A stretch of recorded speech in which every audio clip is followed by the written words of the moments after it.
Happens every time. Hey y'all. Hey, DW here. Just trying a few things out before I go on a camping trip next week. So I got a few things set up here. Hey, I want to show you what I did in the last year. I showed you my mini camp machine last year. About a year ago, I videoed what I did inside, what build I did and what I put in it. Well, I did a lot more to it here in the last year. I just want to let y'all in here and show you what's going on. Alright? Little drink.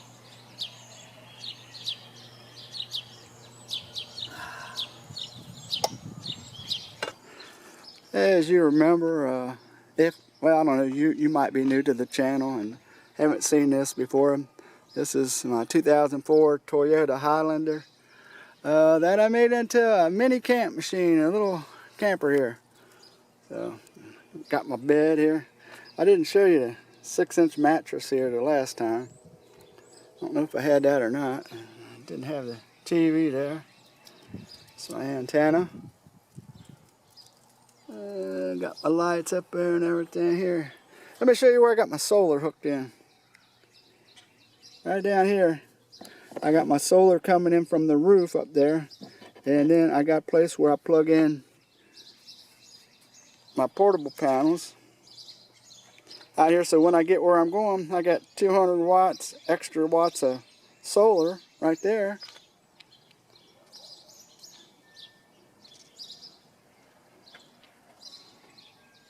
And right up here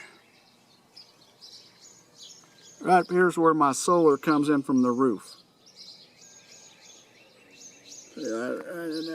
I didn't drill no holes or anything. I'll show you here.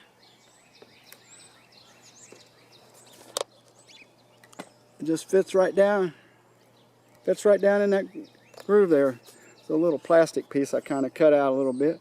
I've had it installed for about a year and a half, and no wear on the wires or anything like that. And got them running to the panels. There's 200 watts panel here. Well, there's two panels. One's they're 100 watts a piece. And I got them integrated into my luggage rack. There's a groove that runs down this panel, and I got a bracket here. See that bracket? I mounted it to the panels, and it slid up in here into this side and then over on the other side. It's really tight, and I got it locked in with some set screws and some stainless steel zip ties. It's been in there over a year and a half. It won't move. Even if the zip ties came loose, you can't move it enough to get it to come out. I got a little rubber bumper there in the middle there. Kind of helps support them. Got one up front too. So, got my fan right there in the back. I can mount it about anywhere. I got places to plug it in back here, anywhere. I'll show you back underneath the bed here. Back here's my trunk underneath the bed there. In the back, I got the two 100 amp hour batteries, so 200 amp hours of battery there. There's my tank for my diesel heater. There's a diesel heater right there, and it's got the duct work that's stuck through to the front back there. I'm sorry if you get a little wind noise here. It's windy out here, so. And everything. So I still got room back here to store things and such. So that's what it looks like underneath there. Here's a view from the passenger side there. There I got my entertainment mounted up there in the back. Like I said, I showed you my lights last time. They got a dimmer switch on them. They're easy to dim. I got two fans up front. And a coffee maker.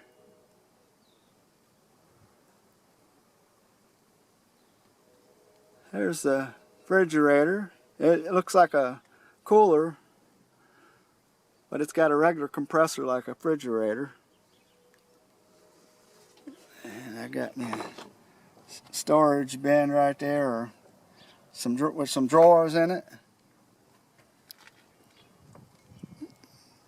There's my carbon monoxide alarm in case we're getting carbon monoxide in the vehicle. I got window covers for all the windows made by WeatherTech. There's the one. I leave the ones in the side all the time because I don't really need see out them very much. Here, I don't know if you can see that. I'll show you from the other side there. But yeah, we got a controller for the heater at the top, and then the monitor for the battery solar system, and the switch for the inverter. The inverter's down here. Right up under there, 2,000 watts. I don't know if I'm gonna need that much. I think I overdid it on that. I think I only need about 1,500 watts. Here's the fridge again. I don't have anything in there yet. That's what it looks like from the inside there. Got a little light in there. So,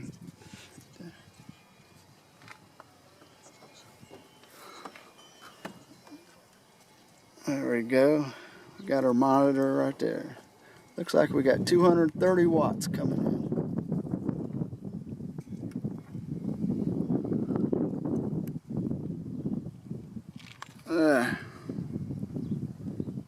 There we go.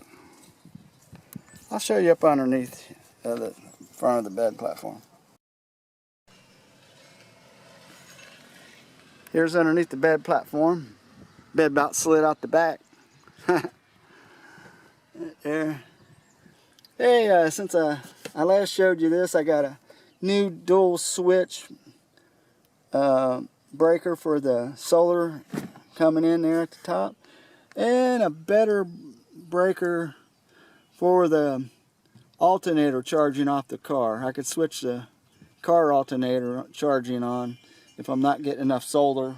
Like say, we got 2 or 3 cloudy days I need to charge it up. I can drive around and charge it up there. There's my solar controller charger. And fuse spot down there. Everything wired into that. And power inverter again. I got some storage under here too. There's my stove.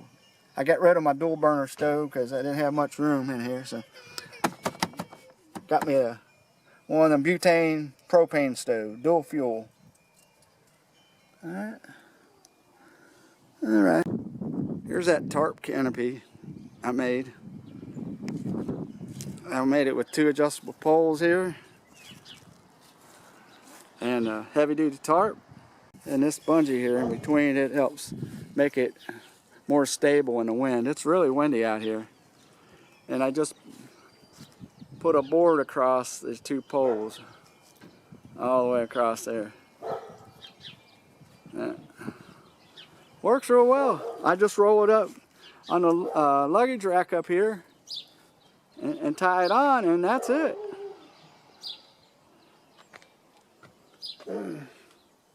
Coffee maker again. Drawers from the front view. And the solar panels again.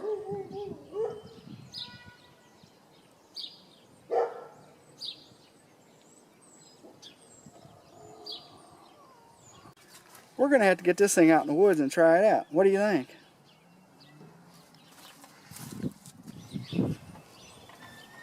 I'd like to have a little shout out.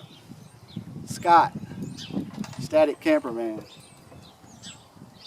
Cheers.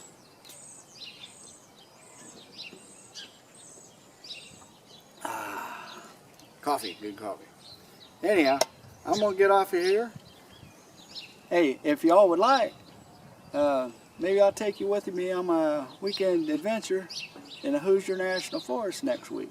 Would you like that? Just let me know in the comment section. And please like and subscribe to my channel if you haven't already. I appreciate it. Y'all take care now.